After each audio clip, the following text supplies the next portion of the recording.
Everyone look and listen to this. This is in November of 2011. This is what he tweeted. He said, in order to get elected, Barack Obama will start a war with Iran. And then he tweeted this in October of 2012.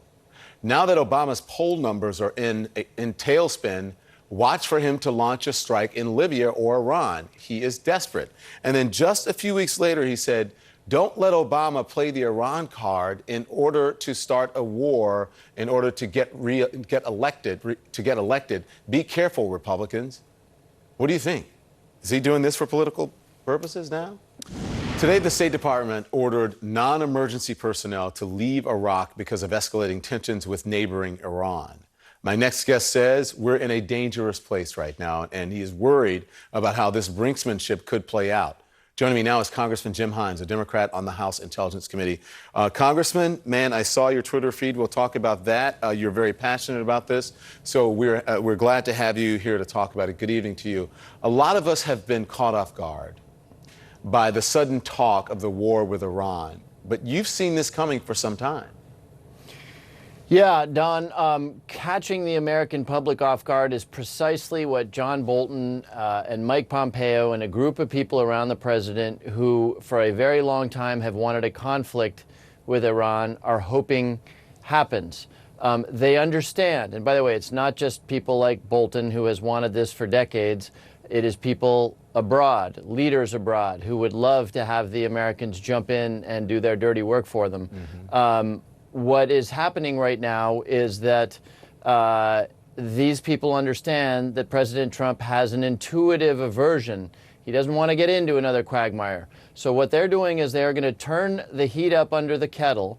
And we see this with the stepping away from the Iran deal, imposition of sanctions, calling the Republican Guard a terrorist organization, something the Pentagon warned against, threatening to send bomber groups and carrier strike groups. Eventually, the temperature gets to the point where the Iranians do what any other military, whatever any other group would do, which is they adopt a more aggressive posture. And lo and behold, they've adopted aggressive posture. And isn't that terrible? And the next thing you know, there is a nervous Iranian sailor who points a gun at a U.S. vessel, and we are off to the races. We are in a military conflict, and it is absolutely not an accident. And because Donald Trump will not be hit without hitting back, he hits back. I just want to go through that again because let's put that back up because this was in your Twitter feed. You were saying why we are close to war. This is what you said, and I just want the viewers to get it. Starting with their decision to withdraw from the Iran nuclear deal, then reimposing sanctions, designating the Revolutionary Guard as a terrorist organization, moving the USS Abraham Lincoln Strike Group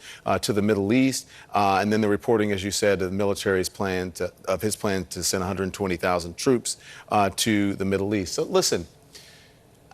The administration says that they have intelligence that Iran was trying to get proxy forces to attack Americans in Iraq and Syria, but have they shared that evidence at all? And are you skeptical at all? So, Don, as I sit on the Intelligence Committee, so I've looked at a lot of that evidence. I obviously can't talk about the classified intelligence that the White House is referring to. But I will tell you my reaction, and you used the words. You said they are thinking about, they are planning. Guess what? This is a very dangerous region of the world. If you have a militia next to American troops, they think about defense. They think about if things go wrong, how they might fight the American troops there. What is being sold as an aggressive posture by Iran is two things. Number one, it is either the way the militias or other groups have been for a very long time, or it is responding to the change in posture that the Iranians are making because we've threatened to send bomber groups, carrier strike groups, and 120,000 men there. And let me throw one last fact in this, Don, because this is important and it's not classified. I was talking today to one of my colleagues who was actually at the Iraqi embassy a couple of years ago working for one of our security services. At the time, there were 50 mortar shells a day landing in or around the embassy. They didn't evacuate the embassy. They didn't do any of the, we've got to take our people out of there, that they did today when there are no mortar shells landing in or around the embassy. And yet this administration is trying to create the sense that things are a lot more dangerous over there than they have been before, all in the service of getting us to a place where there will be a military conflict with yet another Middle Eastern power. I've got to ask you this because, as you know, this is the world we're living in now, that there is a tweet for everything, right? And this, I want to read this. It's everyone look and listen to this. This is in November of 2011. This is what he tweeted. He said, in order to get elected, Barack Obama will start a war with Iran. And then he tweeted this in October of 2012. Now that Obama's poll numbers are in tailspin, watch for him to launch a strike in Libya or Iran. He is desperate. And then just a few weeks later, he said, don't let Obama play the Iran card in order to start a war, in order to get elected. Be careful, Republicans. What do you think?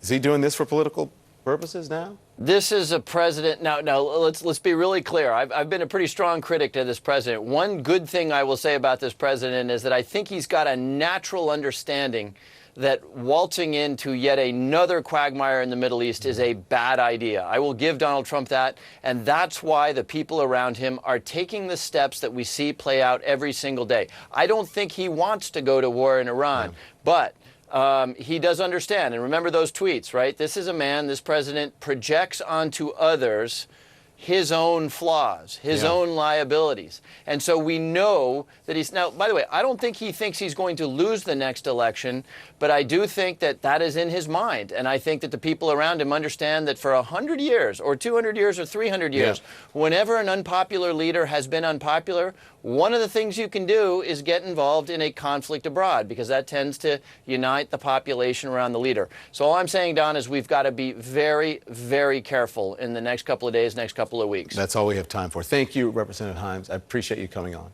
Thank you, Don. We'll be right back.